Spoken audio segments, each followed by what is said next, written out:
Por que Deus permite tanta maldade no mundo? Essa é a pergunta que o pastor César Cavalcante vai responder, e você assiste o vídeo até o final e não esqueça, deixa lá a sua opinião nos comentários. O Epicuro, ele é um filósofo grego que ele construiu a seguinte máxima. Presta atenção. Se Deus é bom, é todo poderoso e me ama, então o mal não devia existir.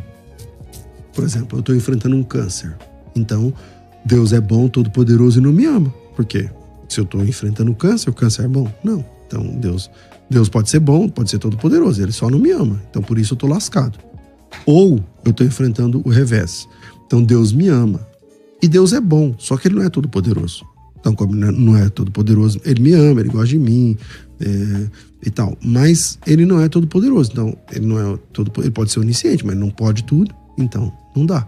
Então, por isso eu tô lascado. Ou então, ele me ama, ele sabe todas as coisas, ele pode todas as coisas, mas ele não tem poder. Então, é essa conta que o Epicuro propõe e que muitos ateus trabalham essa lógica do Epicuro.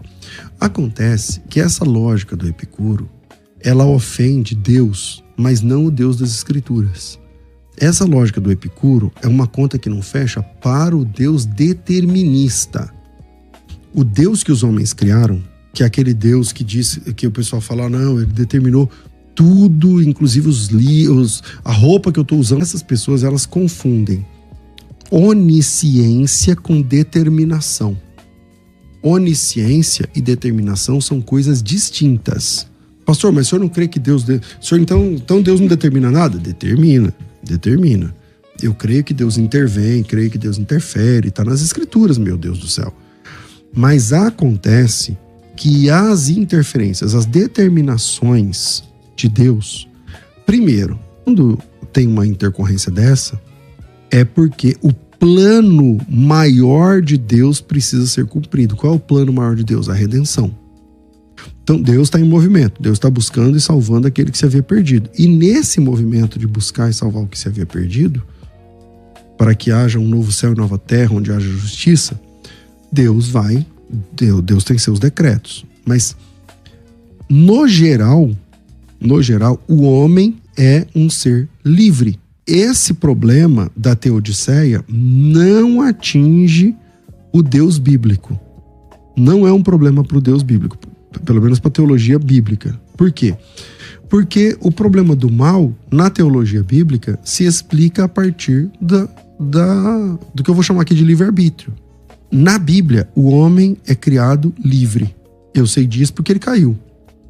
Aí tem duas saídas. Ou você transforma a queda do homem num projeto de Deus, então Deus é o autor do pecado, ou você encara a queda do homem como a Bíblia diz, responsabilizando o próprio homem. O problema é que as pessoas, o mundo tem mais de 8 bilhões de pessoas, e o cristianismo se diferencia do restante dessas 8 bilhões de pessoas por conta da sua teologia de responsabilidade pessoal. No cristianismo tudo é pessoal. O Salvador salva você. Jesus Cristo ama você, Jesus Cristo vai julgar você. No último dia, você vai estar diante do trono branco. Não é sua igreja, não é sua doutrina, não é sua teologia. Jesus Cristo, na Bíblia, não tem salvação colegiada. Então, nós somos seres moralmente responsáveis e individualmente convidados a prestar contas diante de Deus. Só o cristianismo é assim. As demais religiões geralmente são kármicas. Ou creem em algum tipo de escatologia colegiada, onde os grupos serão tratados como grupos. Mas no cristianismo não é assim. Entende? Então, essa teologia determinista que é o problema para a Teodiceia, que é o problema do mal na história humana. No cristianismo, isso está resolvido no começo. O Caim matou o Abel. A pergunta é, qual foi a reação de Deus diante da morte, diante do primeiro assassinato? Então, primeiro, Deus avisa o Caim. Vamos lá, versículo 6. Então disse o Senhor, por que você está irado?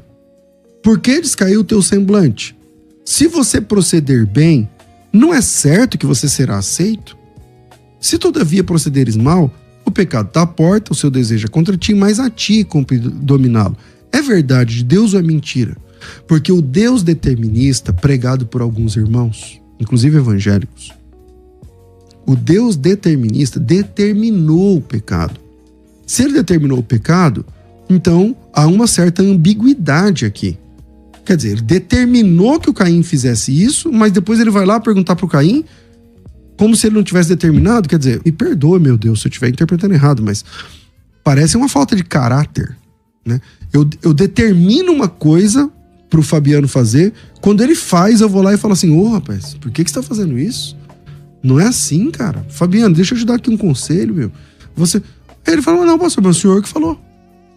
Então, quer dizer, esse determinismo é que é o problema diante da teodiceia, o problema do mal na humanidade. O determinismo é a crença de que tudo foi determinado por Deus antes da fundação do mundo. Tipo, sua conversão, suas decisões, seu casamento, a falta do seu casamento, suas escolhas no geral, essa roupa que você está usando, essa resposta que eu estou dando agora, tudo isso foi decidido na eternidade. Tudo isso porque essas pessoas não entendem o que o ser humano é, como ele é apresentado nas Escrituras. Ele é um ser livre para decidir, e eu sei disso porque no final vai ter juízo final para os ímpios, o tribunal de Cristo para os salvos, meu Deus do céu. Então eles estarão em juízo diante de Deus. Se eles estarão em juízo, e a Bíblia diz, em cada um desses tribunais, para o salvo e para o perdido, para o salvo para o galardão, para o juízo, para o perdido e para o apenamento, que eles darão conta daquilo que fizeram, das escolhas que fizeram por meio do corpo, meu Deus do céu. Então o ser humano tem liberdade. Nós somos seres moralmente livres. Isso não significa que você tem direito de fazer o mal. Porque a pessoa fala assim, não, se você é livre, então você pode fazer o que você quiser, você pode... Então, eu não tô livre para fazer o mal. Eu sou livre. Inclusive para escolher o mal. Mas eu não tenho liberdade para fazer o mal. Porque quando você pensa assim, essa pessoa ela é livre, então ela tá livre, ela pode fazer o mal também e tal. Não, a prova disso é que se você fizer o mal, você vai ser julgado. Você vai ser julgado por isso que você escolheu fazer. Mas que você pode escolhê-lo, você pode. Entendeu? Então, a maior prova, na minha opinião, é que no final tem juízo final para o ímpio, tem tribunal de Cristo para o salvo. Então é muito difícil entender o crente determinista, especialmente diante das coisas que Jesus Cristo condenou.